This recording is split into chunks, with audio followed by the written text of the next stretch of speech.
به نام خداوندی بخشنده مهربان. سلام علیکم و رحمت الله و برکاته. بیننده عزیز و گرامی، برنامه نامه ها از ناحیه ها به اصلاح نیز شماره 359 آن امروز تقدیمتان می گردد. بیننده عزیز گرامی، قبل از اینکه برنامه 359 خود را آغاز نماییم، در نوشتن نامه و ارسال آنچه دارید کوتاهی نکنید. در گذاشتن لایک ها نیز این چنین.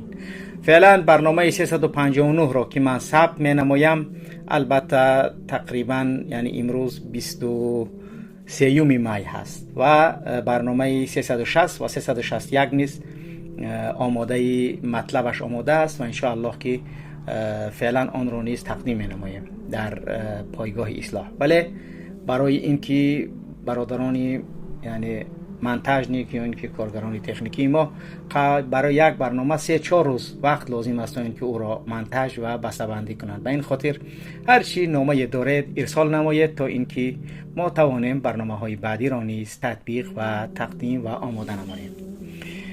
این بار بیننده گرامی، نامه ها از دوشنبه تخت کشور عزیزمان، از رشت و از وخش و یک نامه از اروپا، از ورشو و پایتخت پولشا یا لهستان به دست ما رسیدند. نفری که از دوشنبه درباره مسئله سویدن که در زندان یا محبس دوشنبه نوشته است، میگوید که این مردم خودشان در عذاب و مصیبتند، اما برای یک سویدن که 1500 سومانی طلب کردنی زندانی را نمیتوان کاری انسان نامید. حیوان با حیوان با چنین طرز و طریق معامله و مناسبت نمی کند که کارمندان سر ریاست اجرای جزای جنایتی وزارت عدلیه جمهوری تاجیکستان می کند با زندانی ها.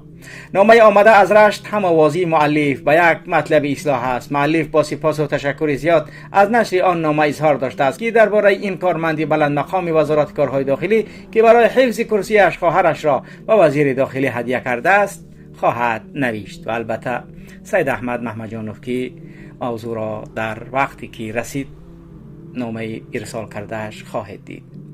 نامه از وخش را برادر قیامتی ما نوشته است. وی در آغاز از خوابی دیده اش حکایت کرده و در ادامه درباره دستگیر شدن یک رئیس دهه و ماجرای آن حکایت کرده است. گفته است که در این باره در شماره پیشینه برنامه هم نوشته بود، اما اینجا معلومات های نو آورده است.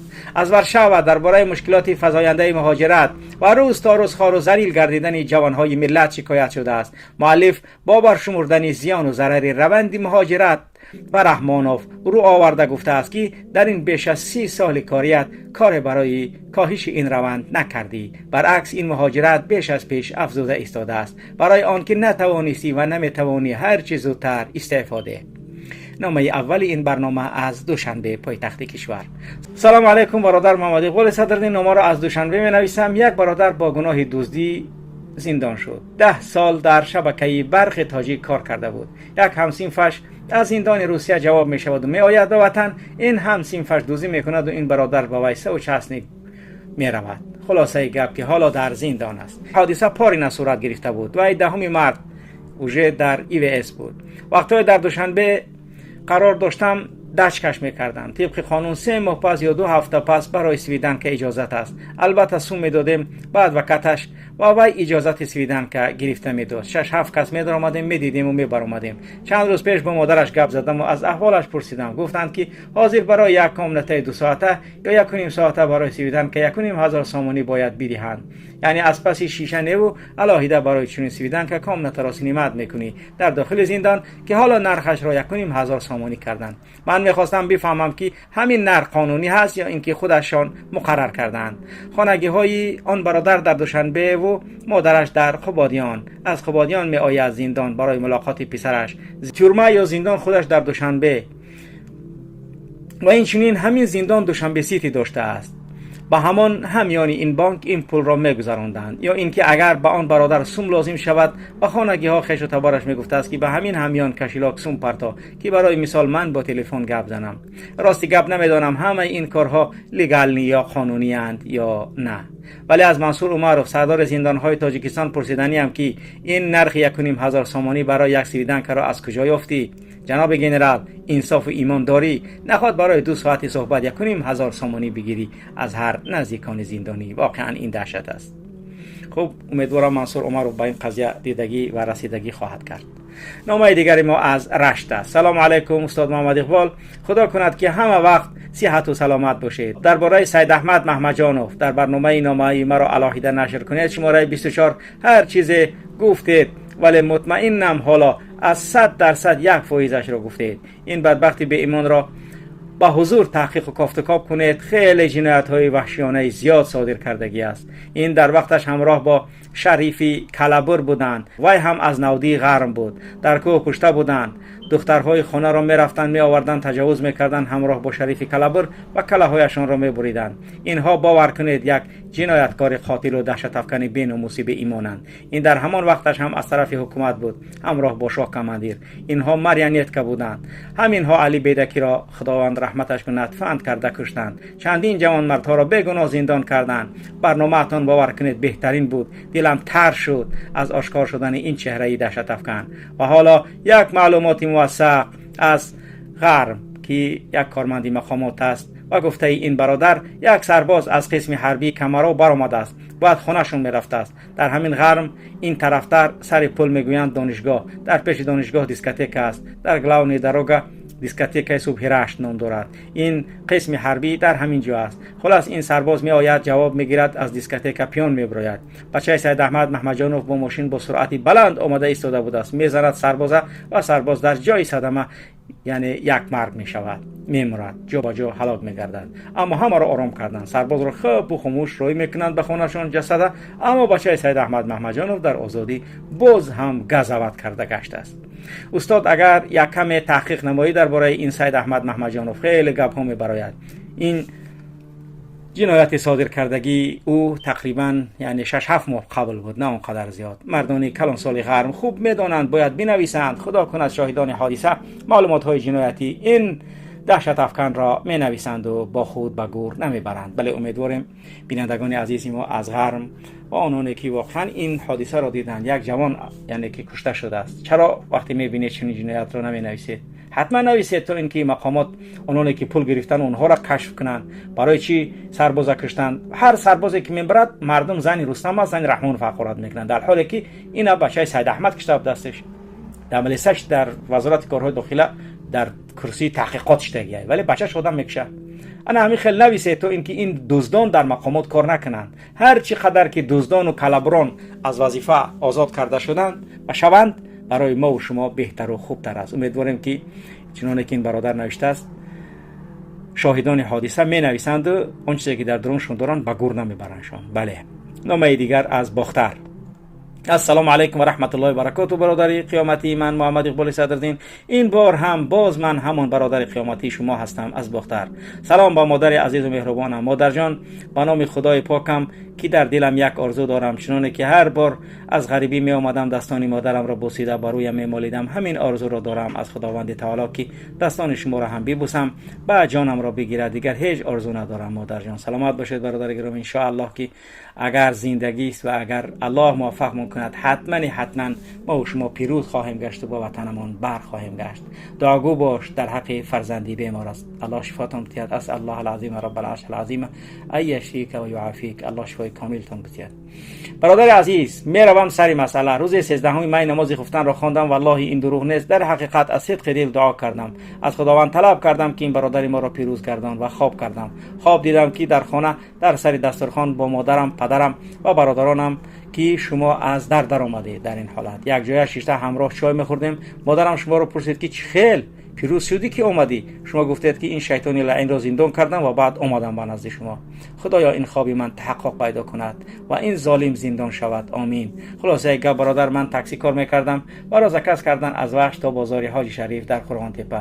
یک موسفید با زنش، این موسفید حاجی بود است. براه برآمدیم. موسفید گپ را سر کرد و در همسایه قشاق ما یک رئیس قشاقش را قپیدن. خب دیگر من تو اینجا این گپ را خواندم برای اینکه این امین نامه‌ای که نوشته بود دقیقاً در نامه ها از ناحیه ها شماره 353 نشر شده است. البته این برادر ما برنامه را تماشا می‌کرده است، به همون خاطر تا به حال برنامه 353 نشر نشده است که حالا من این 359 را از روش کم می‌کنم. به همون خاطر فکر کرده است که ما نامه او را نشر نکردیم، ولی نه، همه وقتی نامه می‌نویسید شما یک بار همون به تلگرام ابونه شوید تا اینکه ببینید، یا اینکه به خود اصلاح www.islah.net داخل شوید ببینید، یا اینکه ضمیمه اصلاح را از همون تلفن همراهتان اگر اندروید باشد میتونید کشف کنید در تلفنتون و نامه ها را خوانید که نامه شما آیا نشر شده است یا نه. به همون خاطر هر کسی که میخواهد این قسمت آغاز این برنامه را که این برادر ما نوشته است در برنامه 353 ببینید. خوب، اینجا هم ذکر کردم که نامه ها از ناحیه ها 353 انا همین قصه آمده بود، همین نوشته این برادر. چون نمیخوانند برادران، تنها نوار میبینند، فکر کرده است این برادر که نوشته اش را نشر نکردیم، در حال ما نشر کرده بودیم. اما ادامه آن واقعا گپی جدید است. برادر چی گفتنی هستم؟ عزت امان را برای 280 سومانی تهمت کرده، به رحمانا چند سال زندان کردند، اما همین خیل حرامخورها یک ماه میشینند باز در آزادی میگردند. با برادر عزیزم محمد آقای گفتنی هم که خبر رحلت مادر عزیزت را شنیدم بسیار زیق شدم. الله در باغ‌های بهشت مکان و منزلش بدهد. برای یک چنین شهر مرد را به دنیا آوردن، آن مادر شما تا نبود، مادر همه ما مبارزان بود. ان شاء الله برای یک تار موی مادر من و شما جواب خواهند داد. برادر در حق مادر دعا کردم، از دل و جان ختم قرآن بخشیدم. الله رحمت کرده باشد مادر برادر محمد تقایف را. واقعا در هجرت قرار داشتن و مادر را از دست دادن و در جنازه او اشتراک نکردن، این خیلی یک غم بزرگ است. اما رحمانوف به همه اینها ان شاء الله جواب میگوید. چراغ ظلم ظالم تا دم محشر نمی سوزد، اگر سوزد شبی دیگر نمی سوزد. حتما که در قفای رحمانوف ان شاء الله می سوزد ان شاء الله. و در آخر گفتنی هم برادر که والله یگان گپی من گفتن چیزی گفتم حقیقت بود. خداوند شما را نگهبان باشد برادر عزیزم. سلامت باشید برادر گرامی. بله، خوب میفهمیم که همون چیزی که می‌نویسید از واقعیت های حالت و وضعیت امروزه کشور است. نامه دیگری ما از ورشاو پایتختی پولشا یا اینکه لهستان. سلام علیکم برادر محمد اقبال، امیدوارم صحت و سلامت هستید. از یکی از شهرهای اروپا با شما نوشته ایستادم. راستی خودی حاضر شماره نوبتی نامه مرا علاهیده نشر کنید. 48 را در یوتیوب دیدم درباره زیر تجاوز قرار دادن نابالغ 13 ساله روس از جانب جوانان تاجیک. خواستم فکر و عقیده خیش را آید همین مسئله کمی هم باشد ابراز نمایم. چه خیلی که به همگان معلوم است امام علی رحمانوف 34 سال است در سر قدرت است و او برای نیک احوالی مردم کار هم نمی کند. کار او و اهل بیتش خونداری مال و ثروت و غارت آشکارای خلق مظلوم تاجیک است. یکی از مسئله های داغ روز که دولت و حکومت ما را باید به تشویش آورد از پی حل آن گردد البته که مهاجرت است. پدر و مادر هر یکی ما مردم تاجیک با تولد فرزند اول خرسند گشته بعدا زیغ می شوند. برای چی غمگین؟ برای آنکه نمیدانند که آینده نسل آنها چی می شود. پسرشان پس از ختم مکتب میانه مجبور یا به خواندن رو می آورد یا به مهاجرت. برای چی اجباری به تحصیل؟ چون که کمی هم باشد از سفربر شدن به ارتش رها می گردد. غمگین برای دخترانش، برای آن می شود که پس از به شوهر دادنشان دامادشان مجبور می شود پس از مدت خانه‌اش را ترک کند و از پی رزق و روزی باز به مهاجرت رو آرد. مهاجرت از روی سطح زندگی پس و نبود جای کار می گردد. شخصا خودم با یک آرزوی کلان به تحصیل رو آورده و با امید آینده نیک صاحب معلومات و صاحب دیپلم گشتم. اما صد افسوس که همه این سالهای تحصیلم بیفایده شد، چون که بعد ختم مکتب عالی صاحب جای کار نشدم. و هر کجا می رفتم اول مکان تولد و به جیبم نگاه می کردند و با همین دیگر برایم وظیفه نبود.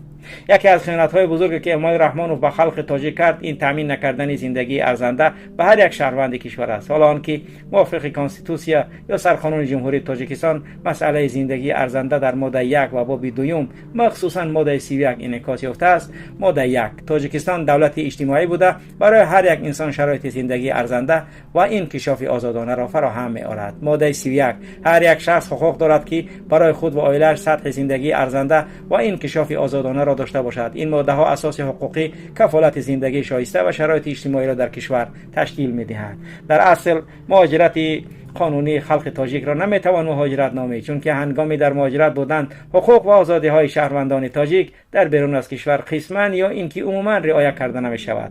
موافق کانستیتوسیا یا سرقانون جمهوری تاجیکستان حمایت شهروندان برون مرزی در ماده 16 شهروندی تاجیکستان در بیرون از مرز کشور تحت حمایت دولت می باشد. هیچ یک شهروند جمهوری را به دولت خارجه سپاریدن ممکن نیست. این چنین موافق قانونی کنستیتوسیون جمهوری تاجیکستان درباره شهروندی جمهوری تاجیکستان ماده 11 مقام دولتی نمایندگی های دیپلماتی و کنسولی وظیفه دارند که حقوق و منفعت های قانونی شهروندان تاجیکستان را در خارج حمایت کنند. با عزت نفس کسی نمیخواهم رسم، اما ما با مهاجرت نه به غلامی می رویم. مهاجرت مهنتی این خود پر را مصیبت است، چون که آن در بیشتر موارد مشکلات نو به نو را به بار می آورد، از جمله دور شدن والدان، چی پدر و چی مادر از فرزندان، تربیت نادرست گرفتن فرزندان، سیوم براه گشتن فرزندان از حساب مهاجرتی والدانشان، چهارم از بین رفتن قوه کاری والدان و خستگی روانی، پنجم ویرانشوی عائله ها. اکثر موارد مردان به مهاجرت مهنتی رفته قسم زنان به نبودی مردانشان طاقت نکرده به خیانت دست میزنند. به این گفته ها اکثر مردم شاید راضی نشوند، ولی این حقیقت تلخ است و باید آن را پذیرفت.